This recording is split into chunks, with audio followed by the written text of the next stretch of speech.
삼을지어다. 아멘. 오늘 말씀의 제목은 성실을 먹거리로 삼을지어다 말씀이 됩니다. 성실의 뜻은 꾸준히 또 한결같이 변함없이 또 착실히 견실하게 신실하다 믿을만하다 여러 가지 뜻이 있습니다. 충성되다 또 진지한 마음 진정한 마음이라는 의미도 있어요. 성실하다는 것은 삶의 자세가 진지함을 말하며 어떤 일을 하든지 진정으로 하는 것을 말합니다. 이것이고 고르기요 경건입니다. 여기에 하나 더 플러스 시키면 성실함이란 창의적인 끈기, 똑똑한 일처리 능력을 말합니다. 너희가 지혜가 부족하면 하나님께 구하면 주시겠다. 그 지혜를 말합니다. 성실하다고 해서 그냥 이렇게 성실한 그것만이 아니라 시간에 맞춰 효율적이며 효과적인 방식으로 일하는 것, 똑똑하게 일하는가, 효율적으로 일을 하는가, 효과적으로 결과를 이뤄내는가, 탁월한 성과를 반영하는 결과물을 만들어내는가, 진정한 탁월함을 얻었는가를 말합니다. 그래서 우리가 일을 하면 지혜가 부족하잖아요. 하나님께서 지혜를 주세요. 그래가지고 그 지혜를 받아서 일하는 것, 그것이 이 성실함에 포함이 됩니다. 성도가 성실해야 할 것들, 시편 함께 읽습니다. 내가 성실한 길을 택하고. 다윗은 성실한 길을 택했어요. 우리에게는 대개 두 가지 길이 나오죠. 대충 해서 요령을 피우는 길이 있고 또 성실한 길을 택하는 길이 있습니다. 다윗은 두 가지 길에서 불성실한 길이 아닌 성실한 길을 택했어요. 사울을 그냥 탁 쳐버리면 얼마나 일이 쉽겠어요. 그러나 그 길은 하나님의 뜻과 정 반대의 길입니다. 그 사울을 살려둠으로 계속해서 훈련받고 연단받아서 훌륭한 왕이 될 수가 있었어요. 하나님은 우리가 성실해야 할 것들, 하나님을 섬기는 일에 성실해야 합니다. 하나님은 인간을 향해서 항상 성실하셨어요. 예레미야가 함께 있습니다. 여호와의 인자와 긍휼이 무궁하심으로 우리가 진멸되지 아니함이니이다. 이것들이 아침마다 새로우니 주의 성실하심이 크시로소이다. 하나님의 인자와 긍휼이 무궁하심으로 이스라엘 나라가 진멸되지 않았습니다. 애굽에서 건져주시고 바벨론에서 건져주시고 또 지금도 이스라엘 나라 나쁜 면도 있지만 하나님의 선민이기 때문에 하나님의 섭리는 계속되고 있습니다. 그거는 이스라엘뿐만 아니라 우리에게도 마찬가지예요. 우리도 벌써 홍수 심판으로 인하여 세계가 몇 번 뒤집어져야 되는데 하나님은 그리하지 않으셨어요. 자, 이것들이 아침마다 새로우니 주의 성실하심이 크시도소이다. 예레미야는 절망하지 않았습니다. 바벨론 나라에 의하여 이스라엘 나라가 망하지만 하나님의 성실하심은 더 크기 때문에 다시 회복될 것을 믿었기 때문에 예레미야는 절망하지 않았습니다. 왜냐하면 하나님의 인자와 긍휼이 무궁하시고 주의 성실하심이 크시기 때문에 그 하나님은 나에게도 성실하셔요. 그래서 우리를 아들을 통하여 구원해 주시고 여러분들의 기도를 하나님은 다 들으시고 밤에 슬픔으로 잠들었어도 아침이 되면 하나님의 성실하심에 힘을 주시고 우주는 수천 년, 수만 년 변함없이 이렇게 돌아가는 이유는 하나님의 성실하심이 크시기 때문에 그렇습니다. 여러분의 머리털까지도 세시고 여러분들의 필요를 채워주시며 나의 아빠, 아버지가 되십니다. 그렇게 하나님은 나에게 성실하셨기 때문에 하나님의 성실함으로 응답하는 것이 우리 성도의 신앙생활이 됩니다. 우리들도 하나님의 성품을 우리들 삶 가운데서 매 순간 깨닫고 하나님의 성품을 본받아 살아야 합니다. 하나님은 결코 요령에 의해 역사가 진행되거나 삶이 이어지게 하시는 분이 아니에요. 세계가 요령에 의해서 키가 다겼다가 뭐 제자리 들어오고 뭐 그렇게 하나님은 하진 않습니다. 모든 것 우리 몇백 년 만에 뭐 별이 어떻게 만났다 뭐 이게 계기원식이 생긴다고 하잖아요. 하나님의 성실하심입니다. 그렇기 때문에 하나님은 우리에게도 성실을 요구하시는 거예요. 하나님의 성도니까 그냥 막 대충 살다가 또 하나님이 이렇게 돼가지고 요행에 맞추어서 대박에 터치는 걸 하나님은 요구하지 않습니다.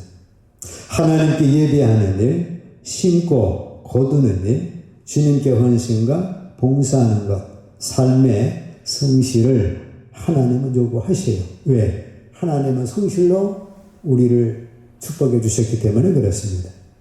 하나님은 불성실한 엘리와 엘리의 아들들을 버리시고 성실하고 충성된 사무엘을 선지자로 삼으셨어요. 우리는 하나님을 섬기는 일에 불성실하지 말고 성실해야 합니다. 왜냐하면 하나님의 성실이 크시고 매일 아침마다 계속되기 때문에 그렇습니다. 두 번째는 내가 내 자신에게 성실해야 합니다. 무엇을 하든지 자신이 하는 일에 철저하지 못하고 그저 하는 신용만 내는 사람은 그 영혼이 부패하게 됩니다. 내일 아침 8시에 일어날 거야. 게다가 아이 피곤해 10시에 일어나고 에이 나 어떻게 할 거야. 에이 때려치고 막 자기 마음대로 해버리면 영혼이 점점 부패해지는 거예요. 물론 대충 눈가림으로 일을 한다고 해도 누가 그 해를 보는 것은 아닙니다. 하지만 성실한 태도로 일을 하지 않는 사람은 그 영혼이 점차 부패해지는 거예요. 바꾸어 말해 그런 사람은 결국 자신의 일에 모멸감을 느끼게 될 뿐더러 스스로 하찮은 존재로 만들어버리는 거예요. 에이 나는 뭐 내일 결심해도 내일 또 뭐 가봐야 그거 안 돼. 자기 스스로 모멸감을 느끼고 자기 스스로 하찮은 존재로 만들어버리는 거예요. 가룟 유다가 도둑이었는데 영혼이 부패했죠. 스스로 에이 나는 존재할 놈이 못 돼. 그래가지고 이렇게 목을 매서 한간에 자기 스스로 그걸 다 지켜나갔다고 한다면 그는 자기를 귀한 존재로서 12제자가 됐을 거다 그 말이죠. 자신이 자신을 믿지 못하는 사람이 됩니다. 그래서 내 인생을 불성신자로 만들어 실패한 인생을 만들어갑니다. 내가 내 자신에게 성실해야 돼요. 내일 7시에 일어나겠다 그러면 7시에 일어나고 내일 어떻게 해야 되겠다 하면 그 일을 하고 그래야 자기 자신이 믿는 사람이 되고 그래서 자신감이 생기고 성공적인 인생을 살게 되고 실패했어도 자신을 믿고 다시 일어서게 됩니다. 그래서 내 자신에게 성실해야 합니다. 세 번째, 내가 날마다 만나는 사람들에 대해서 언제나 성실해야 합니다. 누가 함께 있습니다. 내 이웃을 내 자신같이 사랑하라. 이웃을 배려하고 이웃을 해치지 않고 속이지 않고 헐뜯지 않고 모함하지 않는 것이 이웃에 대한 성실입니다. 모든 복은 이웃을 통해 오는 것이기 때문에 이웃에게 언제나 성실해야 합니다. 약속 어기지 않고 무시하지 않고 속이지 않아야 합니다. 여러분들이 만나는 내 이웃을 성실하게 만나면 그 사람 성실해 쓸만해 그래가지고 장사를 한다면 어떻게 되겠어요? 잘 되겠죠. 근데 장사하면서 속이고 성실하지 않으면 이게 장사도 망하고 사업도 망하고 인생은 점점 어려워지게 되는 거예요. 네 번째, 일을 성실히 해야 합니다. 작은 일에 충성하는 게 성실히 행하는 거예요. 지극히 작은 것에 충성된 자는 큰 것에도 충성되고 지극히 작은 것에 불의한 자는 큰 것에도 불의하니라. 여기 작다고 하는 건 가장 작은 것. 아주 작은 것에 충성된 자는 큰 것에도 충성되고, 아주 작은 것, 불의한 자는 큰 것에도 불의하니라 말씀합니다. 다윗은 목동을 하면서 새끼 양의 목숨을 걸었어요. 새끼 양 그 사자가 잡아가서 그냥 먹게 놔두는 게 낫지. 그 새끼 양 구한다고 사자 쫓아갔다가 이게 사자가 자기 죽으면 이게 얼마나 어리석은 거예요. 그러나 다윗은 그 새끼 양이라 할지라도 사자가 잡아가면 목숨을 거는 거예요. 그래가지고 사자와 싸우는 것보다 더 좋은 방법이 문맷돌 돌리는 거. 그래가지고 사자를 쫓아내고, 그게 나중에 골리앗을 쳐서 무너뜨리는 게 됐잖아요. 그로 인해서 하나님은 이 다윗을 보시고 다윗을 이스라엘의 목자로 삼아주신 겁니다. 성실함이 없는 것이 한탕주의, 도박이죠. 지금은 불성실해도 한탕을 잘 찾기만 하면 모든 것을 보상받는다고 그들은 생각을 합니다. 그러므로 그들은 사소한 것을 우습게 여기고 성실한 것을 우습게 여겨요. 10,000원을 주축을 해? 아이고 째째하게. 한방 자가닥 하면 1,000,000원이 우르르 쏟아져. 그래가지고 작은 거를 우습게 여깁니다. 사소한 일에 성실하고 최선을 다하는 삶을 살질 않아요. 한탕이면 모든 것을 잡을 수 있기 때문입니다. 그 허상 때문에 그들의 인생은 파괴되는 거예요. 그들은 마귀에게 속고 있는 겁니다. 한탕을 쳐서 설령 한탕을 잡았다 해도 그거 오래가지 못하죠. 결국은 한탕을 하지 못한 것만 못합니다. 첫 번 도둑질해서 한 번 잡혀서 혼나면 초범이니까 봐주는데 10번 잘 됐어요. 어떻게 돼요? 11번째 잡혀가지고 그 전과 다 해가지고 그로 인하여 그 인생은 파탄납니다. 자, 성공과 행복은 성실한 삶에서 오는 거예요. 일을 성실히 한다는 것은 보이지 않는 곳에서 충성하는 겁니다. 보이지 않는 곳에서 충성해야 성실한 거예요.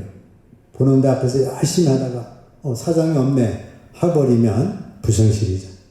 눈에 띄지 않는 부분까지 최선을 다할 때 성실한 사람이 됩니다. 교통사고는 눈에 보이지 않는 것 소리했기 때문이죠. 상품백화점, 철도 떼먹고, 성수대교, 용접, 이웃 그런 거 안 보이는 것 때문에 대형사고를 치르게 됩니다.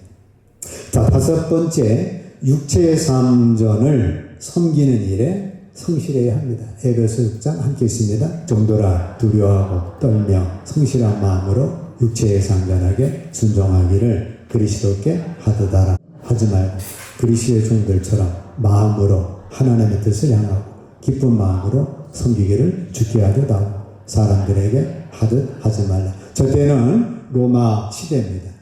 로마가 다른 나라 정복해서 막 사람을 잡아와요. 그래 그 사람들을 노예로 파서 또 노예로 주기도 하고 그래가지고 아주 재수 없게 나라 망하는 바람에 끌려온 사람이 대부분이 노예입니다. 그들이 종이에요. 자, 그럼에도 불구하고 너희가 그렇게 종이 됐어도 두려워 떨며 성실한 마음으로 육체의 상전에게 순종하기를 그리스도께 하듯 하라. 그래서 그리스도께 하듯 니네 주인이 나빠도 잘 주인에게 성실하라는 거예요. 그때 주인은 어때요? 마음에 안 들면 그냥 죽이기도 하고 때리기도 하고 버리면 그만이고 그건 주인이 생사 권한을 다 갖고 있는 거예요. 지금처럼 우리가 직장을 내가 선택해서 들어가가지고 우리 상점 만나고 그런 상점이 아니라 그런 상점입니다. 그럼에도 그리스도께 하듯 성실한 마음으로 하라는 거예요. 억지로나 거짓으로 하지 말고 성실하게 수행하라. 눈가림으로 하지 말라. 눈가림 봉사를 말합니다. 주인 보는 앞에서만 일하는 걸 말합니다. 상관이 나타날 때만 바쁜 척하거나 열심히 일하는 것처럼 사람의 눈을 속이고 그들을 기쁘게 하는 것처럼 하지를 말라는 거예요. 그리스도의 종들은 결코 거짓되게 눈가림만 하지 말고 언제나 정직하고 성실한 삶을 살아가는 거예요. 그러면서 마음을 다하여 기쁘게 하는 자처럼 그렇게 주인을 섬기라는 겁니다. 기쁜 마음으로 섬기기를 주게 하여. 그 당시 노예를 끌려와가지고 그 주인이 얼마나 좋은 주인도 있겠지만 나쁜 주인이 많겠어요. 자야차하면 막 때리고 그럼에도 기쁜 마음으로 상전을 섬기라는 거예요. 오늘날 우리는 어때요? 내가 자원해서 직장 들어갔고 그 직장에서 나에게 또 월급을 주고 그래가지고 그럼에도 많은 사람들이 윗사람을 싫어합니다. 자, 우리는 그렇게 하지를 말하는 거예요. 노예로 끌려왔는데도 어떻게 하라고 그랬어요? 성실한 마음으로 육체의 상전에게 순종하게 그리스도께 하듯 하고 눈가리만 하지 말고 기쁜 마음으로 상전이 뭐 하라면 왜 날 시키냐 뭐 그것 아니라 기쁜 마음으로 하라는 거예요. 자, 성실한 자들은 복을 받습니다. 구원을 얻습니다. 잠언 28장 함께 있습니다. 성실하게 행하는 자는 구원을 받을 것이나 굽은 길로 행하는 자는 곧 넘어지리라. 성실한 자는 아멘으로 순종하는 사람으로 자기의 죄를 바로 인식하며 삽니다. 성실하게 사는 사람은 예수 그리스도의 십자가의 배속을 믿고 살기에 불성실할 수가 없기 때문입니다. 따라서 성실한 자에게 구원의 복이 임하는 거예요. 성실한 자는 어때요? 반석 위에 집을 짓는 자죠. 그러니까 구원이 임하는 겁니다. 반대로 불성실한 자는 모래 위에 집을 짓는 거예요. 저 반석 위에 집을 짓는 사람 참 어리석네. 저 기초를 저렇게 하고 그거 뭐 대충 짓지. 그러다가 쓰나미 한 번 오면 다 넘어가잖아요. 그러니까 성실한 자는 반석 위에 집을 져서 구원을 얻는 거예요. 하나님 믿는 백성은 십자가 대속을 믿고 살기에 불성실할 수가 없는 거죠.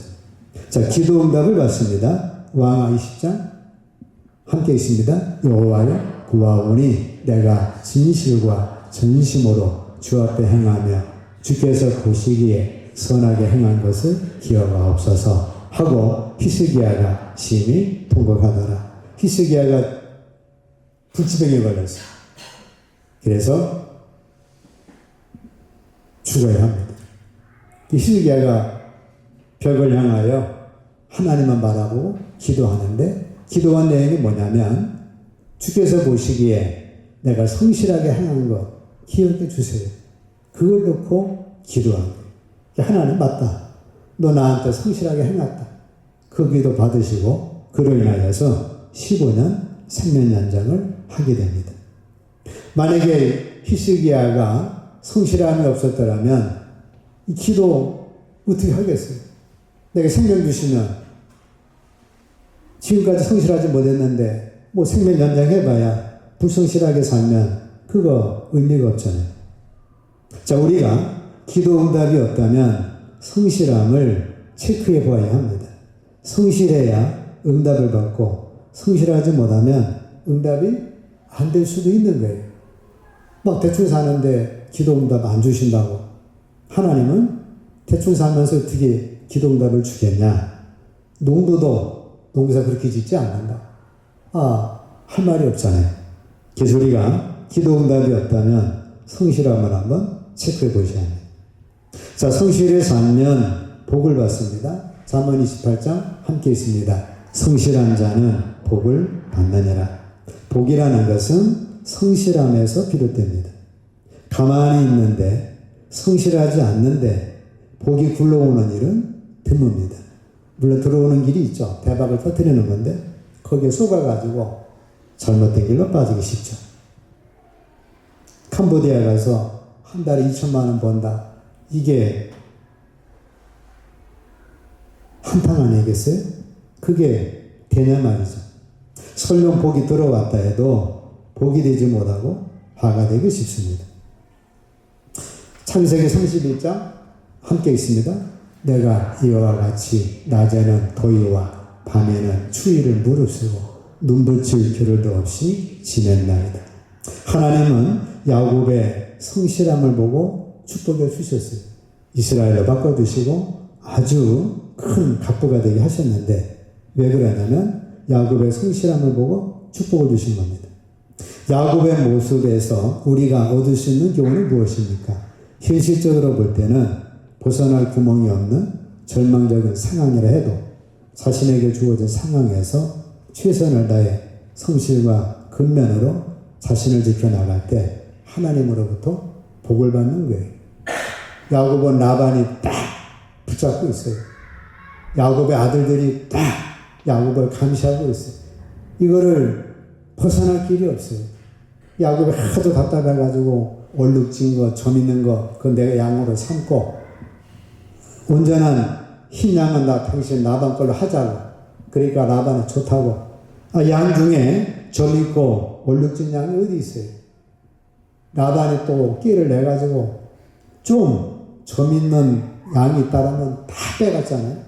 그래가지고 흰 양만 있는데 거기서 되게 점 있는 게 나오고 얼룩진 게 나오고 다른 그런 양을 데려갔다가 교미해야 되는데 이게 될 수가 없는 거잖아요. 하나님은 야곱을 축복하셨죠. 얼룩진 것 이렇게 버드나무에서 이제 해가지고 교미해서 했는데 그게 되는 게 아니고 하나님의 섭리 속에 야곱이 복을 누리게 됩니다.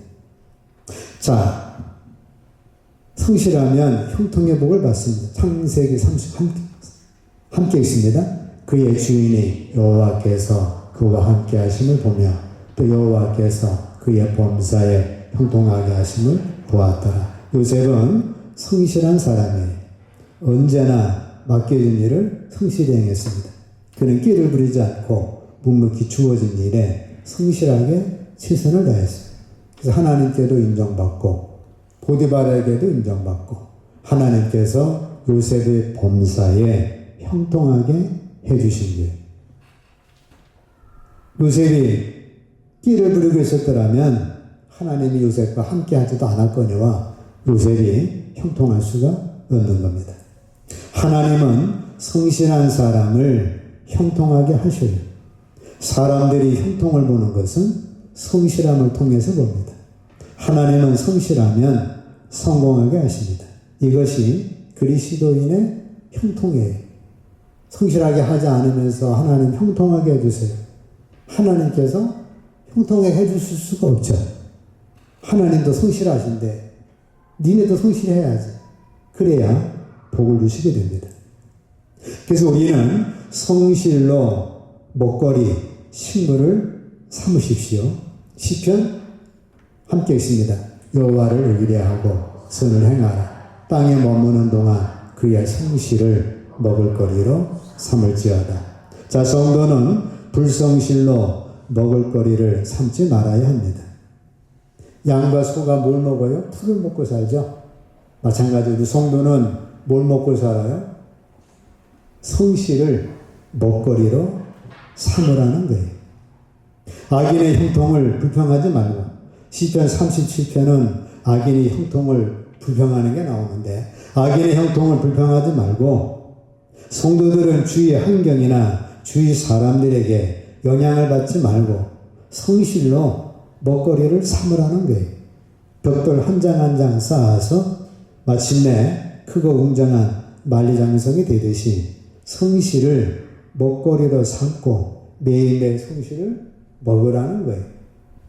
그러면 하나님이 약속하신 아까 말씀대로 복을 받고 형통함을 누리고 구원함을 누리고 하나님의 축복을 누리게 됩니다. 성실로 몸의 띠를 삼으라는 거예요. 이사야서 함께 있습니다. 공의로 그의 허리띠를 삼으며 성실로 그의 몸의 띠를 삼으리라.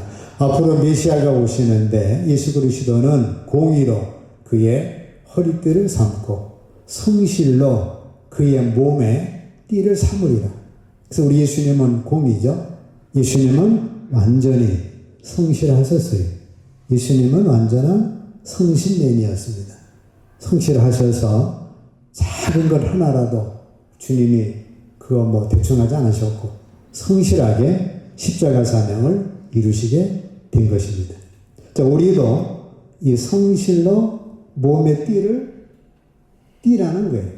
그러니까 성실로 먹거리를 삼고 성실로 몸에 띠를 띠고, 그래서 저 사람은 성실해. 성실이 뭐라 그랬어요?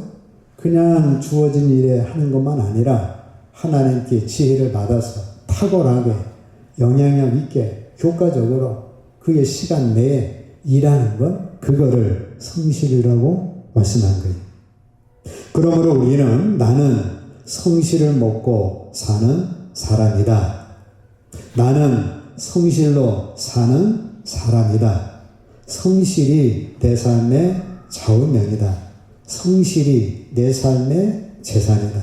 성실이 내 삶의 보증수포다. 화면에 띄셔야 되는 건데. 성실이 내 삶의 신분증이다. 성실이 내 삶의 방법이다. 성실이 내 삶의 생활 철학이다. 성실이 없으면 나는 실패자다. 여러분들이 이런 고백 갖고 나는 성실이 좌우명이 되고 성실이 내 삶의 방법이다. 그러므로 우리는 성실로 먹거리 삼고 성실로 띠를 삼으셔서 하나님께 성실한 자가 되시기를 축복합니다. 내 자신에게도 성실한 자가 되시고 나를 만나는 사람에게도 성실한 자로 만나시고 나의 일에 성실한 자가 되시고 성실한 직원이 되시고 성실한 배우자가 되시고 성실한 부모가 되시고 성실한 신앙인이 되시고 성실한 학생이 되시고 우리는 성실하기를 기도하고 공부해야 합니다. 인생의 공부 중 가장 중요하고 근본되는 공부는 성실의 공부입니다. 성실을 먹거리로 삼으시고 성실로 몸에 띠를 띠시고 예수님처럼 성실맨으로 승리의 삶을 사시기를 주의 이름으로 축복합니다.